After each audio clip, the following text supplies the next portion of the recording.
A new report released this week has ranked Air Canada last in on-time performance last month. Aviation data firm Cirium reports the airline landed 51% of its flights on time. That's the worst of the 10 largest airlines in North America. The report defines on time as 15 minutes within a flight's scheduled arrival.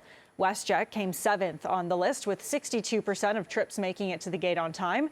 Air Canada cites a shortage of air traffic controllers, thunderstorms, and high demand for its delays.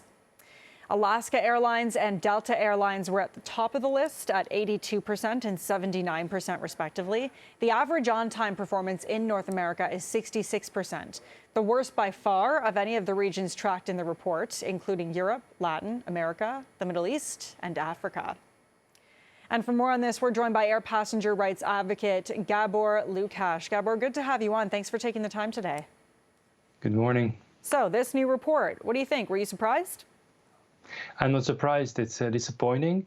I'm quite troubled by the explanation provided by Air Canada, because it defeats common sense that you would have two airlines, WestJet and Air Canada, and a WestJet would be so much ahead of Air Canada if these delays were caused by air traffic control or other geographic factors which Air Canada and WestJet share.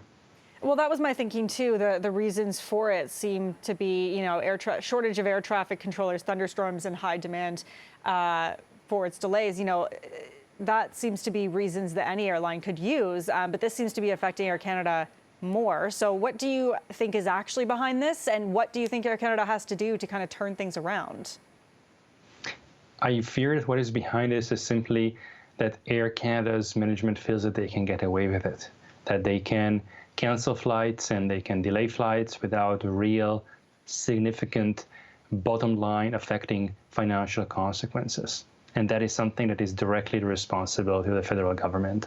The federal government has not been doing a good job at enforcing passenger rights. They have not been doing a good job at ensuring that there are rights that are easy to enforce. And Air Canada is getting the bottom lines very well. They did the optimization. It seems that as it stands now, it is more profitable to hire perhaps less pilots or pay pilots less, or have less spare aircraft if needed, or have less backup crews if needed, because that's the more profitable option. That needs to turn around, and what needs to turn around is really across Canada better passenger rights protection and better enforcement, which is, again, level playing field, enforced the same way against Air Canada as against WestJet. And Air Canada will have to factor in the fact that passengers' time have many value. And I do want to get to Air Canada, the profits of Air Canada soaring recently. But first, you mentioned, passenger rights protection, and that the federal government should be doing more to protect passenger rights. What specifically would you like to see the federal government do? We would like to see the federal government harmonize Canada's passenger protection regime with the European Union's. So far, that has not been happening.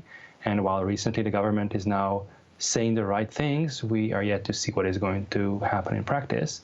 And second, we would like to see passenger rights enforced properly. One of the problems we are seeing in Canada is that airlines that break passengers' rights don't see significant fines, don't see significant financial consequences that hit their bottom line, and therefore there is no real incentive for airlines to comply with the law. Now, as I mentioned, new reports are showing soaring profits for Air Canada, despite these kind of ongoing issues that are very much in the public eye. Why do you think, how do you think this is happening? Is it a lack of competition in terms of other Canadian airlines? Or as you said earlier, is it finding ways to hire, pilots that are paid less and things like that?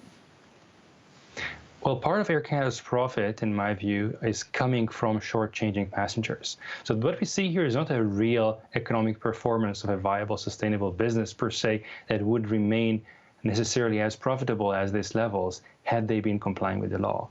What we are seeing is that Air Canada has been able to get away with not